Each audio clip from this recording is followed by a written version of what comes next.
Allez, bonjour les deuxième année, les élèves de deuxième année collège. Voilà. Alors, parcours international. On va commencer notre premier cours. Ça s'appelle l'air qui nous entoure. L'air qui nous entoure. Alors, vous voyez clairement que on a devant nous une image de la Terre. Voilà. Et dans l'image, on voit clairement qu'il y a une petite partie qui est, je vais la dessiner. C'est celle-là, voilà, comme vous voyez ici. Alors, cette partie qui est un petit peu bleue. Voilà. Alors, en fait, c'est quoi ça? Alors, ça, c'est notre cours d'aujourd'hui. Voilà. On va parler de cette partie qui s'appelle l'atmosphère. Et c'est quoi l'atmosphère? Et qu'est-ce qu'il contient l'atmosphère? Et ainsi de suite. Voilà. Alors, maintenant, on passe à la première slide.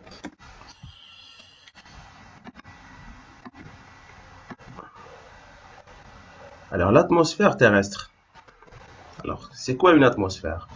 Une atmosphère est une couche gazeuse qui entoure un astre. Voilà, comme la planète Terre, vous voyez ici dans l'image.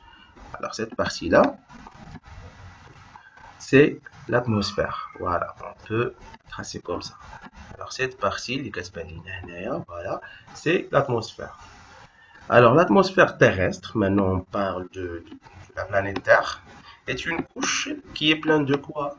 Qui est pleine d'air. Alors, c'est une couche d'air qui entoure la Terre sur une épaisseur moyenne de 1000 km environ. Alors, c'est l'atmosphère, il se présente avec bien une altitude d'à peu près 1000 km. Voilà. Très bien, donc on passe. Les différentes couches de l'atmosphère. Les différentes couches de l'atmosphère terrestre.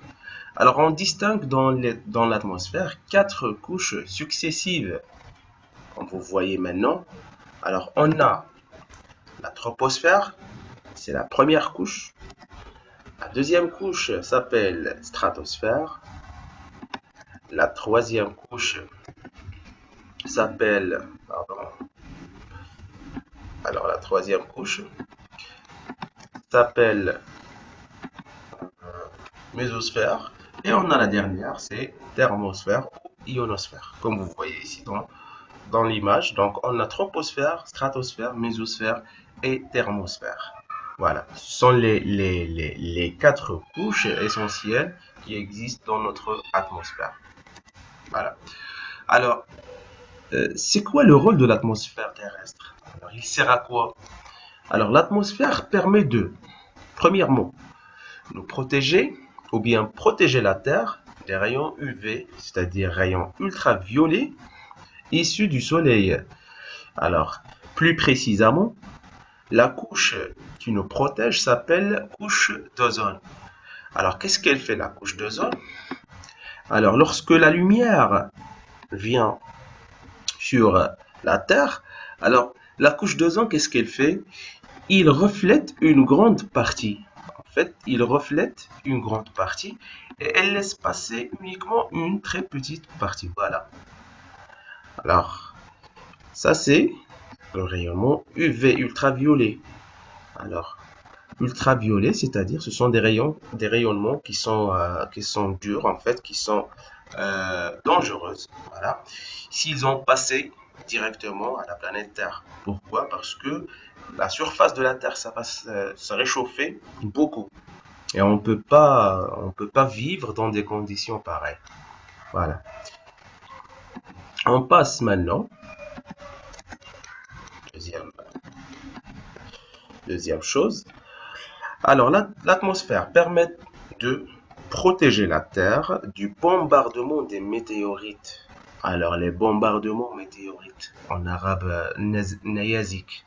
Alors, nayazik, ce sont des roches qui sont très très lourdes, très grands. Voilà. Alors, l'atmosphère, qu'est-ce qu'il fait? Lorsque des météorites entrent dans l'atmosphère, alors ce qu'il arrive, c'est avec le phénomène de frottement, avec le phénomène du frottement qu'on a. Alors, ce qu'il va y arriver, c'est que les météorites, ils vont s'analyser, ils vont être plus frottés. Dans ce cas-là, ils vont se dégrader, ils vont se dégrader. Alors, مع الاحتكاك كيبقاو يتفتتوا كيبقاو يتحللوا كيبقاو voilà يتاكلوا بشكل كتير voilà. Alors jusqu'on arrive à voir une petite pierre qui arrive au sol. Voilà. Alors sinon, s'il n'y a pas d'atmosphère, ici on a des météorites qui sont gigantesques, qui sont grands, donc cela peut provoquer quelque chose, des bombardements même, voilà, comme, comme l'une des théories des bombardements qui sont déjà faits auparavant, donc dans la préhistoire. Alors كانوا وقعوا كيف كانوا كيشرحوا لنا فوالا كاين بعض النظريات اللي كتقول بان سبب الديناصورات الانقراض ديالها هو النيازك. كاين واحد النيزك اللي هو كبير بزاف اللي هو يعني يدخل الارض فوالا فهو يعني دار واحد الانفجار كبير وبالتالي يعني بعض النظريات كتقول بانه هو سبب الانقراض ديال تقريبا 99% ديال الحيوانات اللي كانوا قبل. فوالا اون باس.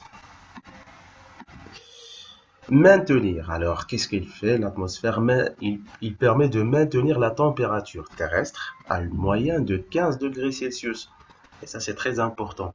Alors, la température moyenne maintenant, jusqu'à maintenant, c'est à peu près 15 degrés Celsius. Alors, qui laisse maintenir cette température? C'est l'atmosphère. Voilà. Alors, supposons qu'il n'y a pas d'atmosphère. Alors, on aura plus que ça. Par exemple, prenons l'exemple de Mars, planète Mars. Alors, la température moyenne, c'est à peu près entre 60 et 70 degrés Celsius. Pourquoi? Parce que il a une très fine atmosphère. La planète Mars, il a une très fine atmosphère. Voilà. Alors, et surtout, voilà, il nous permet de respirer, tout simplement. Pourquoi? Parce qu'il y a une grande quantité de dioxygène dans l'atmosphère et comme ça, l'atmosphère, il laisse pas le dioxygène s'échapper, même la vapeur d'eau ou bien l'eau, il laisse pas l'eau s'échappe de la planète Terre. Donc ce qui garde les éléments, les gaz et la vapeur d'eau, ce qui garde sur la surface ou bien sur la couche de la Terre, c'est l'atmosphère. Alors, on voit ça, c'est un rôle très très important. Alors, on peut dire que sans atmosphère, on ne peut pas être vivant tout simplement. Voilà. Alors, on passe à autre